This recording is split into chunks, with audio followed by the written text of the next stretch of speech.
Thank you all for having me. I'm so excited to be here at Config to talk to you all about how I learned to hit Ctrl+N and learn to work through my design breakups. So I figured no one likes talking to strangers, so I will introduce myself with my lovely illustrations. Hello, I'm Shanique, and I'm originally from New York, and every New Yorker has to say where they're from. So I was born and raised in the Bronx, New York, and I actually moved to Canada because I went for a job at Shopify. So to start, just a little bit about me. I started my product design career at SoundCloud many moons ago, I guess. And there I worked on so many fun things. And in between, after I left SoundCloud, I worked at a startup. And from there, now I'm at Shopify, where I design experiences to make commerce better for everyone. But I specifically focus on inventory management. And it's a fun, complex area. So outside of work, I feel like I'm a pretty awkward person, but I thought it would be fun if, since I slaved over these wonderful illustrations, that I would show you all that I actually love a few things. So I love to learn. I'm really into learning languages. Right now, I'm trying to brush up on my Mandarin, and I enjoy karaoke a lot. I have fond memories of singing on like a lit staircase in Barcelona. It was really fun, and I didn't expect that for myself because I am introverted. I don't know how those two things match up, but I'm a very quiet person. But sometimes I come out of my shell to do weird things like speak at conferences because I don't know, I like to help people and teach them things from my failures, if you will. So, to start, I'm going to give you all a little breakdown of what I'm going to talk to you about today. So, first, I'm going to tell you a short story about how I went through a traumatic breakup with design last year. Then, I'll tell you how I recovered from that wonderful experience. And then, lastly, of course, I will give you all a few tips on how you can work through your own design breakups. Wonderful. So I'm going to hop on in. So I'm going to paint a picture for you all. It was back in 2019, and I was actually still pretty new to Shopify. I had been there for a year, but I was in that awkward phase where I was kind of working on weird projects on the side while the team was working on a big product launch that they were trying to make sure it got right. So I was kind of in the rafters, hanging around in the back, waiting for, my big moment to make an impact at Shopify and work on, a project that would have high visibility. When the moment came and I actually got the opportunity to lead the design on a new project. Now, this project was something that already existed in Shopify, but it was very old and needed a little touching up. So to kick off the project, the team got together and we started to brainstorm and come together just to think about what is the problem that we were trying to solve, understand it, and also dig deeper into, okay, what is this area that we would be exploring? So just to give you all a little hint, it was about purchase orders. I'm not sure how many people know about purchase orders, but we were gonna revamp this experience of purchase orders. Now, it was a very awesome time because it was a cross-disciplinary team. We all were huddled around doing brainstorming, whiteboarding sessions. We read articles and dug into merchant frustrations to figure out what is this thing called purchase orders. And once we dug into, okay, these are the jobs that merchants would want to do, we then prioritized them and thought about, for our first milestone, this is what we would be capable of shipping. So with that information, I jumped into doing some sketches and wireframing. Now, if you did download my Figma file, don't look too close. These were purposely kind of not beautiful. They weren't amazing. It's just like a bunch of boxes. But here I was just trying to break down what would the layout be for this page? What information would merchants want to see? And just like a sidebar, but I had learned early on in my career that jumping too closely into high fidelity wireframes or just like high fidelity mocks, making things look picture perfect when you're so early on in the design phase was not ideal. Because once you go into your crits, you find that any changes that happen, it kind of derails the rest of your designs. So I just kept things really low, really quick and sketchy, just so I can be agile and make changes on the go. After I got to a point where I felt like, okay, this wireframe looks good enough, I shared them not only with my team, but I put on my researcher hat and I led around like 15 usability studies. That's, I think it's a big feat for me because I am introverted and my social battery drains very quickly. But I mostly just wanted to check any assumptions I had and see, okay, stepping outside of what I'm thinking, what would merchants think about this feature? And I always think it's like good to note that you can share your rough stuff with your user base or whatever. They're pretty understanding, and I enjoyed the feedback that they gave me. Once I incorporated all of the feedback from my peers, stakeholders, basically everyone, I started mapping out, okay, what would this experience look like for all of the pages for a purchase order? There was actually a lot. I only showed you all one screen, but there was an index. There were tons of edge cases that I had to look at. I even ended up poking my lead at the time to ask for help because there was just so much that we were looking at, and the team was pretty small at the time. There was only two of us. So it was a good way for me to just zoom out and see, all right, how would a merchant work through this experience? What are little hiccups that they might run into? What are some modals, warnings, all of the things? This is the time where I did it, and I had a good time actually doing this part. So now I'm going to show you all like what my sister calls like the razzle dazzle shot, where I felt like, okay, I was really confident in where I landed. I started making my purchase order experience look similar to what would exist in Shopify. I had checked off all of the dots, stakeholders, everyone had taken a look, and the team was excited with where we had landed. That's when we were so excited, right? We had shipped the work. I had been in the PRs, making sure everything was good. And the team started rolling this feature out to 80% of our merchants. Everyone was excited. At this point, we had put a year and a half's amount of time of work into this feature. So you must imagine, like, we were ready to just get this out of the door and everyone was excited. So now I'm just going to grab a little bit of water because this part always makes me, I still feel all of the feels for this part.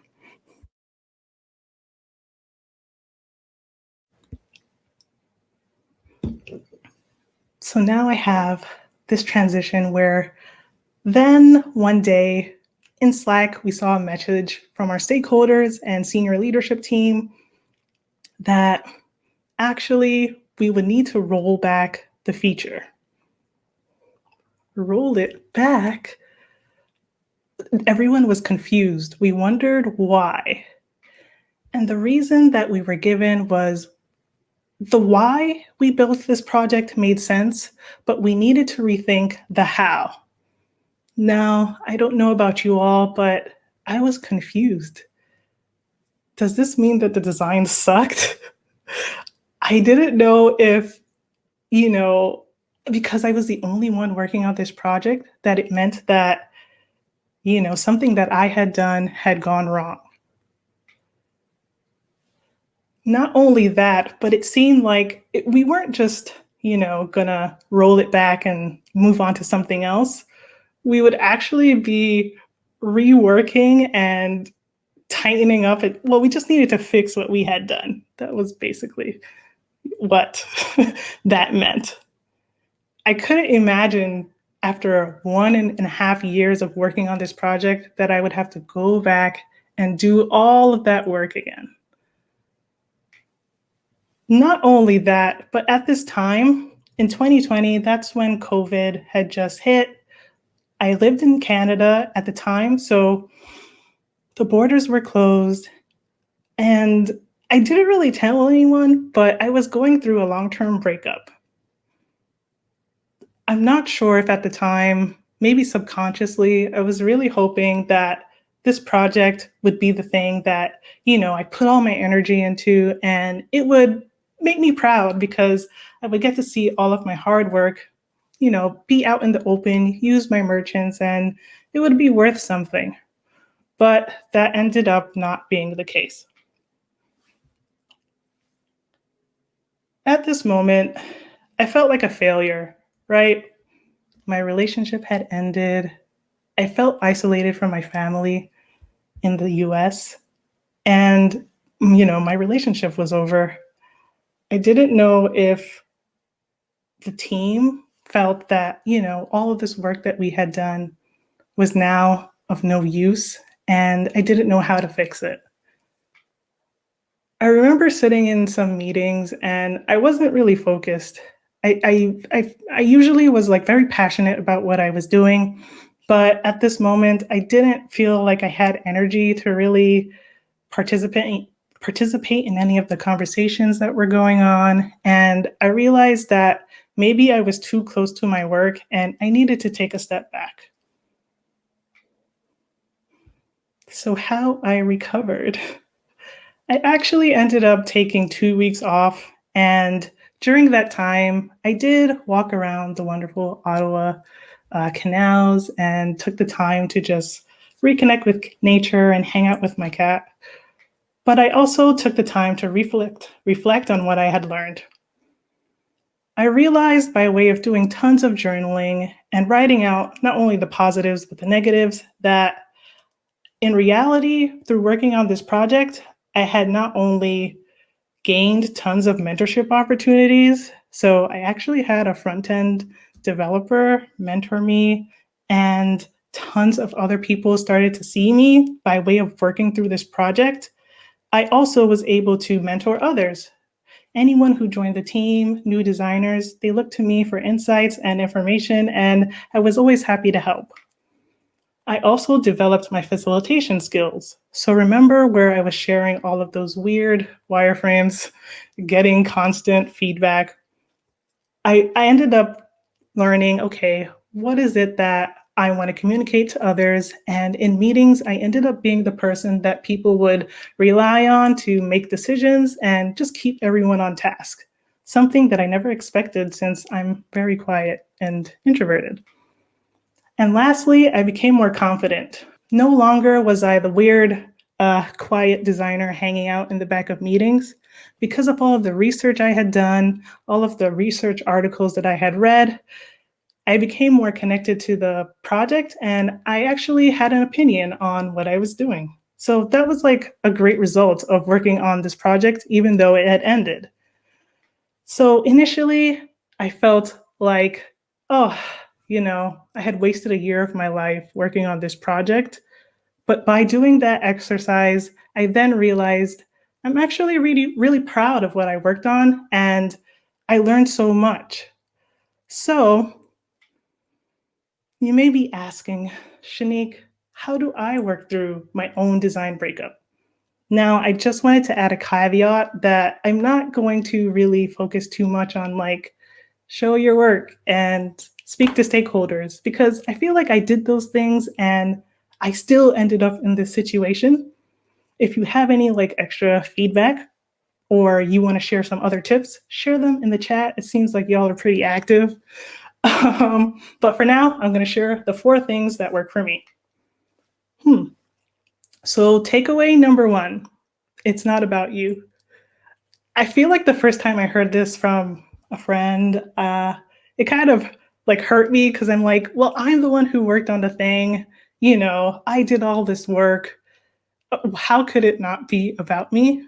But when you kind of zoom out, and whether you're working on a team or maybe you're a freelancer, there's always like a client, right? You may have your business, maybe it's the CEO, maybe they have like a different way of thinking about that project. Maybe it doesn't align with their 10, 20, or 30-year plans. Maybe if I had shipped this project, it would have added additional tech debt that might not have been useful for the team. Or maybe, I don't know, maybe your client, or it could have been the merchants, maybe they just didn't want the feature. Anything can happen. So I always feel like it's like a good mixture that you need to have where you're actively zooming out, surveying what's going on, and being able to like adjust to any situations that come up. And then secondly, you want to make sure you're being strategic as a designer, right? Be aware of what the business is doing, the area that you're working in, so that all of these things won't throw you off. Don't be so eager to like hold on to any thoughts or ideas that you had for your projects. Just be willing to keep it moving. Takeaway number 2 is try to document everything. Now, what does this mean? I thought it would be fun if I added an example. So usually I like to include all of these fun little notes in my Figma files. And this is an example of what I did for purchase orders. Usually I like to keep it fun, and I'll include GIFs, or I'll even talk to myself in my files. But I do this because at the end of a project, or even at the end of this project, it was very helpful for me because I was able to get an idea of what was I thinking at the time. What can other designers take away if like I had passed this project on to someone else? It's like a very helpful thing to do. And I know other talks have touched on this. So do the thing. It's actually very helpful. And number 3, this is my favorite one. Be intentional with your growth. Now, what do I mean by this? Well, I said I do like to learn. And with every project, I try to make sure that I'm leveling up in some way. And with the purchase order project, I had gotten feedback that I was a little bit too agreeable, and they wanted to hear more of what I was thinking. So I thought, okay, what do project managers or product managers do? I wanted to get an understanding of how I could help make decisions with the team. So I took this really awesome course from Super High. I do highly suggest you take it. It's really fun, and I actually learned a lot. And it reflected when I was working on the project. People noted that, wow, like, thank you, Shanique, for moving that meeting along. And I didn't wait to like have someone set up meetings where we can discuss things. I ended up being the person to initiate those conversations. So when you're working on a project, don't just like be heads down. Try to think about all of the ways that you can also get something out of whatever you're working on. I feel like I think about it in the sense of like, I'm always the saltiest when maybe a friendship or something ends, when I feel like I didn't get like something out of it equally, right? So by way of you just making sure that you're intentional with your growth, you can have all of these wonderful skills, relationships, etc., that you could take with you outside of the project. And I feel like that's always helpful when, things don't go the way you plan. And now, lastly, I included this wonderful message, putting myself out there, but you got to hype yourself up. Ultimately, you're going to have to get back out there and tackle whatever problem you're working on. And I just wanted to share a quick message of, at the end of the project, we were asked, well, how does the team feel about the project being rolled back? We know you put a lot of work into this. And I shared this message with the team. In it, I kind of just explained that I know that this project has ended. I was really tired at the time, but actually I was really proud of what we had done. I was able to show my personality with all of these people, and I knew many people who had grown as much as I had. I didn't want the team to feel like everything that we had done was in vain, and I feel like that's something that we forget at times. I was working on this project with a wonderful team, and you know what? I was actually like, wow, they must be feeling the same way, right? We were in the trenches together, and I just wanted them to know that I appreciated everything they had done, and I had seen like all of the progress and all of the effort that we had put into this work. After this point, I feel like people messaged me and they were like, "Oh, Shanique, I was actually feeling the same way. Thank you for writing that message." And I feel like this is like a good bit tidbit for other people to think about as well, right? It's kind of about not what you do when the experience happens to you, but like how you rally up the team to go forward and tackle another problem together, right? I feel like maybe the summation of my talk in a few words would be get the most out of your design breakup, right? These things happen, and I know that sometimes they can be discouraging, but at the very least, I have all of these things that I have learned, all of these relationships that I have built with my team, and I couldn't imagine like not going through that experience. I grew so much from it, and I even got promoted at the end of the year. So try to make the best out of, whatever is going on in your work life, personal life, I don't know. And hopefully, some of the things that I had said today would be helpful for you all. And lastly, I wouldn't be a good friend if I didn't send you all off with a wonderful takeaway. So I created this wonderful worksheet where you can just plan how you could be intentional with any other projects that you all may start. You can find it at my Figma community page at Shanique, or scan that QR code that I added. And anyways, I thank you all for this wonderful time. And I thank you all for being here. And of course, I am so thankful for all of the people who helped me practice and work through this wonderful presentation. And I hope you all have a great time at Config.